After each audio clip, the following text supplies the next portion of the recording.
chuva de informação e que a gente não tem noção do que está acontecendo. Só nessa última semana eu já escutei de rebelião, agora alerta de vulcão e erupção. Hoy en Ecuador, no solamente en Guayaquil, atraviesa momentos de mucha inseguridad. Un equipo que va a la final tiene el derecho también de tener a su gente. A final da Libertadores 2022 aconteceu em Guayaquil, uma cidade que vive seu próprio caos e é mais um ingrediente para uma história. Isso acontece aqui e agora.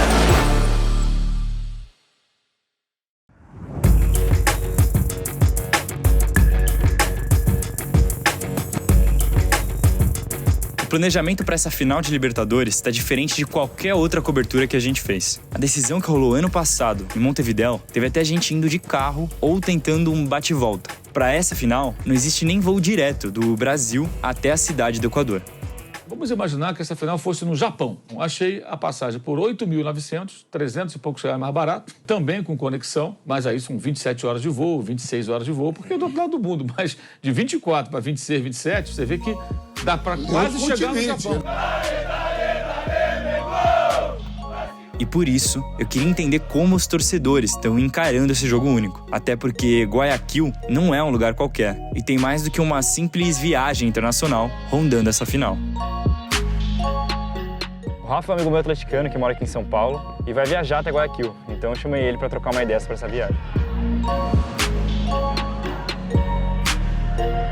Comprei a viagem, a hora que o Atlético classificou para semifinal contra o Palmeiras. Hoje eu vejo uns amigos meus atleticanos lá do Paraná, mas até mesmo uns flamenguistas, falando que tá tendo muito problema. E valor também é uma coisa que não é acessível para todo mundo. O principal organizador do Atlético tava pensando em fretar um busão para ir 7 dias para ir, 7 dias para voltar. E esse lance de final única, cara, eu acho uma cagada imensa da Conmebol. Eu acho que tá sendo assim uma chuva de informação e que a gente não tem noção do que tá acontecendo. Só nessa última semana eu já escutei de rebelião, agora alerta de vulcão e erupção. Tem uma galera, uns colegas que já estão chegando. Você vê a galera sendo assaltada na porta do estádio, gravando, fazendo trabalho ali. Há poucos dias da final, esse vídeo, que rolou bem em frente ao estádio da decisão, viralizou na internet. Estamos en vivo. Amigo, estamos en vivo. Usted nos va a robar ahorita en vivo. ¿Usted cree que debería robar? Así como ustedes pueden ver en este momento.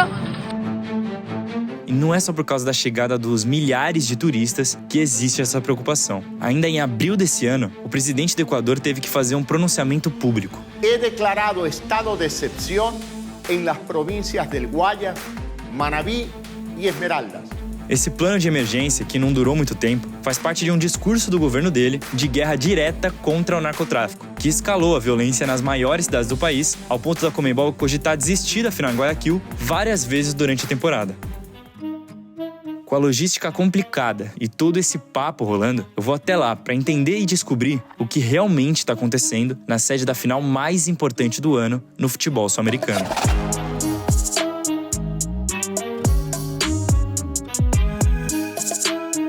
Guayaquil é movimentada. Ela é a capital financeira do Equador, tem um trânsito caótico e policiais por todos os lados. Além da invasão dos flamenguistas, para todo lado que eu olho, consigo ver um soldado diferente. De acordo com as informações da imprensa local, mais de 10 mil, entre militares e representantes das forças de segurança, foram realocados para Guayaquil. A cidade-sede, que agora está totalmente vigiada, é também onde fica o principal porto do Equador, conhecido por ser uma das principais fontes do tráfico de cocaína para a Europa e Estados Unidos. En el primer trimestre del año 2021, 12.4 toneladas y en lo que va del año 2022, vamos 15.8 toneladas. Mas essa não é a energia que eu tô vendo aqui. A sensação é de que a organização tá funcionando e de que o que chegou para mim no Brasil não é tão grave assim. Eu tô aqui agora no hotel depois de 2 voos bem cansativos e acompanhando a imprensa local que só fala da final da Libertadores. Parece que todos os repórteres do Equador estão aqui em Guayaquil. E pelo que eu tô lendo, essa sensação de segurança permanente não é tão real quanto parece. Eu consegui o contato de um jornalista que é daqui da cidade e topou se encontrar comigo num bar aqui perto.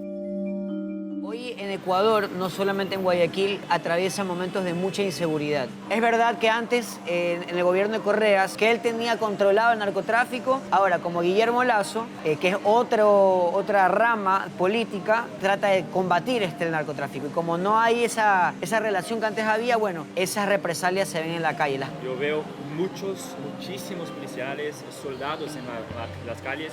¿Eso es normal en Guayaquil o apenas para ese momento de la final? Todos los esfuerzos de seguridad se vuelquen acá, porque aquí no solamente lo está viendo Sudamérica, esta final única la está viendo el mundo, pero pasa precisamente porque la gente se está cuidando, está tomándose cuidados para que precisamente gente como tú, como los hinchas, no se vayan acá con un recuerdo, me robaron. Hoy yo creo que el gobierno de Guillermo Lasso necesita mostrarle al mundo que Ecuador es una ciudad segura. Pero yo creo que se va a la final única y no va a quedar esa seguridad. Va a volver a todo como estaba antes.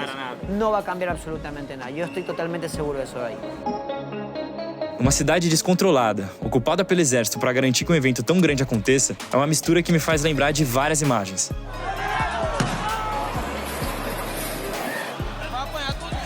Mas o que de fato vai acontecer na decisão da Libertadores 2022 só vai ter uma resposta amanhã.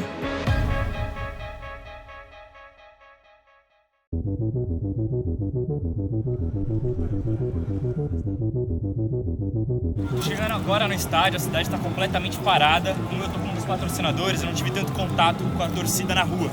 Mas teve várias barreiras para chegar até aqui. E vamos ver como é que vai ser essa entrada dos torcedores, tanto do Flamengo quanto do Atlético, para essa final. De acordo com os jornais locais, essas barreiras não eram tão simples assim. A cidade teve que ser literalmente cercada para que todos os torcedores pudessem seguir para o estádio sem problemas. Foram várias ruas e avenidas fechadas, formando praticamente uma bolha para quem tinha o ingresso na mão. Nesse sentido, a organização foi um sucesso, já que a região do estádio estava completamente isolada, com a maior concentração de policiais do país e pronta para o jogo mais importante do ano.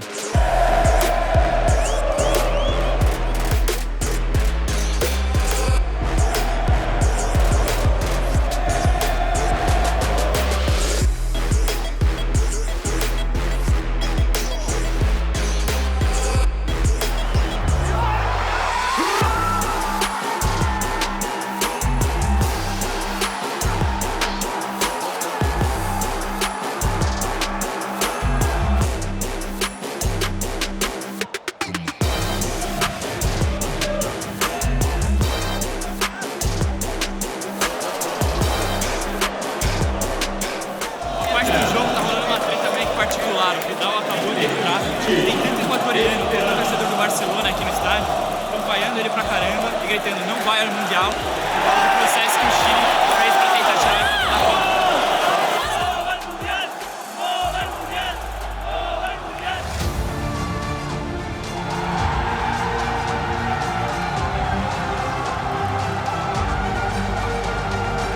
Fim de jogo, o Flamengo é tricampeão da Libertadores na edição agora de 2022 em Guayaquil.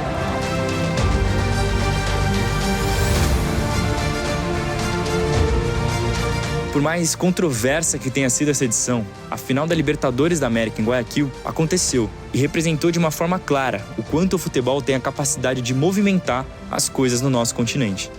Como ecuatoriano me encanta que la final única sea aquí. Me encanta porque se activa el comercio ecuatoriano, el turismo ecuatoriano, la gente viene a conocer a mi ciudad, mi país. Hoy Ecuador no es la mejor opción para escoger entre países de Sudamérica, pero la realidad es que Sudamérica igual en sí, todos los países de Sudamérica, tienen un grado muy alto hoy de delincuencia y de inseguridad. A cidade viveu em uma bolha, um final de semana diferente da realidade de todos os dias. E tudo isso para sediar um jogo de futebol. Seja para milhões de torcedores ou milhares de moradores impactados, a decisão está marcada na história. E o Peleja esteve aqui, assim como nas próximas, para contar.